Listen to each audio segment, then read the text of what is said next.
Radio Classique, l'invité de l'économie. L'invité de l'économie sur Radio Classique. Bonjour Julien Leclerc. Bonjour Baptiste, bonjour à tous. Vous êtes donc un salaud de patron. C'est comme ça, en tout cas, que vous avez appelé votre livre. Journal d'un salaud de patron, publié aux éditions Fayard. Alors vous êtes le patron d'une PME, une agence de com installée dans le Lot-et-Garonne, 48 salariés, et vous racontez dans ce livre votre quotidien, celui d'un patron de PME. Donc l'objectif c'est quoi avec ce livre? Justement, c'est de faire tomber les clichés qui accompagnent trop souvent, selon vous, les patrons. Ouais, d'abord ça, faire tomber les clichés, montrer à tous les chefs d'entreprise qui ont l'impression de passer 80% de leur journée à régler des situations ubuesques, qu'ils ne sont pas seuls et que tout le monde est dans ce cas-là.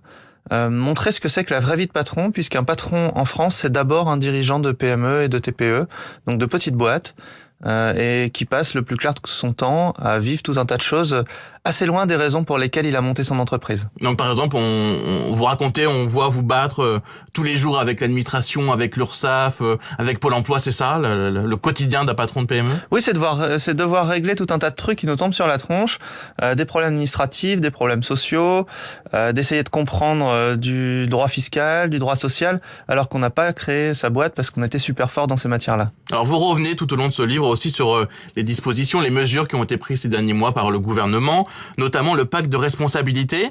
Dans ce livre, vous racontez, un jour, vous entendez à la radio un ministre, en l'occurrence Michel Sapin, demander aux entreprises de jouer le jeu en contrepartie des baisses de charges. Et ça vous met hors de vous. Jouer le jeu, pourquoi? Ouais, parce qu'on entend souvent les patrons jouent pas le jeu, ils créent pas d'emploi. Mais si on voulait pas créer d'emploi, on n'aurait pas créé nos boîtes. On serait sur notre canapé à écouter la radio ou à regarder la télé et on ferait rien. Si à un moment donné on a décidé de se lancer, c'est forcément pour créer de l'emploi. Donc si on ne crée pas d'emploi, c'est pas parce qu'on joue pas. C'est parce que soit on n'en a pas les moyens, soit on n'a pas la visibilité pour ça, soit parce qu'on a peur de le faire. Alors sur le pacte de responsabilité, vous vous renseignez pour voir à quelles aides vous pourriez avoir droit. Vous n'y comprenez pratiquement rien. Et là, je vais vous citer, c'est dans le livre.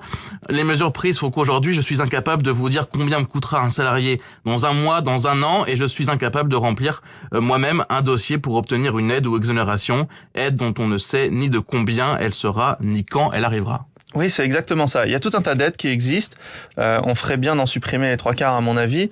Et puis surtout de mettre un accompagnement pédagogique pour que les entreprises puissent avoir connaissance de tout ce qui existe autour d'elles. Mais c'est la même chose pour des mesures positives que pour des mesures négatives. On a tout un tas de taxes auxquelles on ne comprend rien. Le coût du travail est un vrai problème en France. Quand on dit ça, on a l'impression que c'est parce que le patron veut agrandir sa piscine. Moi, j'ai constaté que chacun de mes salariés me coûte 130 € de plus par mois qu'avant, mais gagne 60 € net de moins. Je comprends pas vraiment pourquoi. Et ça, pour vous, ça représente plus de 80 000 €, je crois, de charges. 85 000 € de charges supplémentaires. Et le CICE, qui est donc une des aides, vient nous en rendre à peu près la moitié. Justement, le CICE, il y a une étude publiée hier par l'INSEE qui nous dit que le coût du travail augmente moins en France qu'en Allemagne, et ce depuis 2012, sous l'effet justement du CICE. Ça, c'est positif. Oui, c'est récent, et il vient nous rendre à peu près la moitié de ce qu'on a pris comme augmentation de charges ces dernières années. Encore une fois, c'est pas juste pour l'entreprise, c'est aussi pour le salarié. Donc c'est pas assez. C'est pas assez, bien sûr. Aujourd'hui, on veut relancer l'emploi.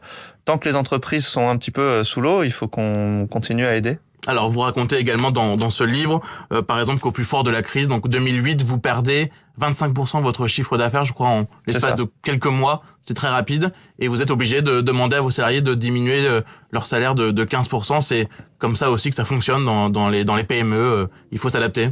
Oui, vous l'avez dit, mon entreprise, elle est dans le Lot-et-Garonne, dans les petites rues d'un village qui s'appelle Astafort, cher à Francis Cabrel. Quand tout va bien dans le monde économique, on n'en voit pas grand-chose. Et quand tout d'un coup, il y a une grosse banque américaine qui se casse la figure, c'est très vite le bordel aussi, pardon pour le vocabulaire, dans les rues d'Astafort. On a sauvé l'entreprise grâce aux salariés qui ont baissé leur salaire de 15% et aussi en empruntant de l'argent de façon un peu originale au bonhomme vert et à ses copains, puisqu'on a levé 240 000 € pour partir en voyage de noces, motif officiel. Racontez-nous un peu ça. Vous avez sollicité vos banques et là, ils vous ont dit non, on ne suit plus. Et donc, vous avez pris des crédits à la consommation, c'est ça? On s'est fait planter par la banque, donc on n'avait plus de banque et on avait besoin absolument de plus de 200 000 € pour pouvoir sauver les emplois et sauver l'agence. Emprunter à ce moment-là en disant à quelqu'un prêtez-nous de l'argent, prêter de l'argent à une entreprise qui va très mal, c'était impensable. Donc on a appelé les crédits conso et on a raconté bonjour, voilà, je voudrais partir en voyage de noces, il me faudrait 40 000 €. C'est un beau voyage. C'est ce qu'on m'a répondu. On m'a dit, ça fait un beau voyage, monsieur Leclerc. Ah oui, mais faut ce qu'il faut. Et comme j'ai vu que ça marchait, j'ai appelé les copains du Bonhomme Vert et on a levé 240 000 € en 15 jours pour partir en vacances. Et c'est comme ça que vous avez sauvé l'entreprise. On a sauvé à l'époque une trentaine d'emplois et depuis on en a recréé 18. Alors sur la simplification du code du travail, des annonces sont prévues la semaine prochaine par Myriam El Khomri, la nouvelle ministre du Travail. Vous renvoyez quasiment dos à dos finalement le MEDEF et puis le gouvernement. Vous parlez de demandes, de mesures caricaturales dans les deux cas. Expliquez-nous. Qu'est-ce qui vous va pas dans... Les organisations patronales font un gros travail pour défendre ça. Je pense qu'il est très urgent qu'elles sortent des positions caricaturales dans lesquelles elles sont parfois, parce que ça dessert leurs propositions. Je pense par exemple à l'année dernière, quand au milieu d'un grand document fait par le MEDEF de très grosse qualité, il y avait une proposition pour supprimer des jours fériés ou pour diminuer le SMIC. Quand on fait ça, on est tellement dans la caricature qu'on se prend tous les salariés dans la tronche et on n'a pas intérêt à faire ça. Une entreprise, c'est une aventure humaine, c'est des salariés et des dirigeants et c'est tout le monde dans le même bateau. On en est un exemple parfait.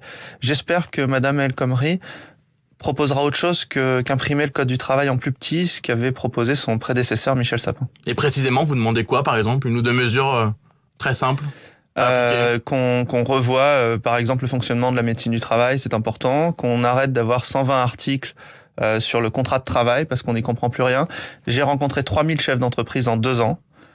100% m'ont dit, nous sommes conscients de ne pas respecter la réglementation. Dernière question, très rapidement. Je vous cite une nouvelle fois. Vous racontez qu'un soir, vous êtes en train de lire un article où vous apprenez qu'un patron américain a décidé d'augmenter plusieurs milliers de ses salariés de 11%. Vous trouvez ça hyper courageux et vous endormez le cœur léger. Est-ce que vous y avez réfléchi? Vous y pensez? Ce serait possible de le faire chez vous? J'ai pas le courage, sans doute. Pour l'instant, je le fais pas, mais je trouve ça assez étonnant comme démarche. Ouais. Merci beaucoup, Julien. Merci à vous. Leclerc, donc patron de PME et auteur du livre Journal d'un salaud de patron. Vous étiez l'invité de l'économie sur Radio Classique.